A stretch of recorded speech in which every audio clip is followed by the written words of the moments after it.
চন্দ্রভাগা। হ্যাঁ, চন্দ্রভাগা পুরী থেকে ফেরার পথে না দাঁড়ালে কি হয়, এক অপরূপ রূপে রূপসীর মতো আমাদের চোখের সামনে ধরা দেয়। আদিগন্ত বিস্তৃত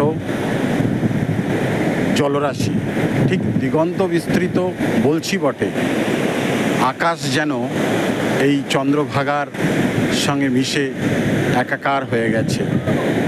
সামুদ্রিক জলের স্রোত পাড়ে এসে যেভাবে আমাদের পা ছুঁয়ে যায়, তাতে চন্দ্রভাগা মনের মাঝে আজীবন কালের জন্য রয়ে যায়।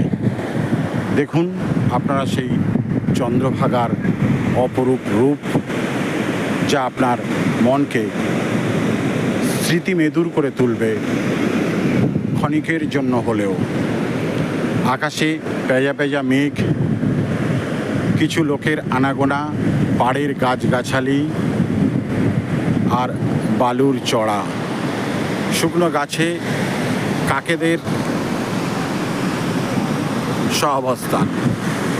পরিষ্কার পরিচ্ছন্নর জন্য রয়েছে স্থানীয় কর্মী বাহিনী, যারা প্রতিনিয়তই কিছু অসভ্য লোকেদের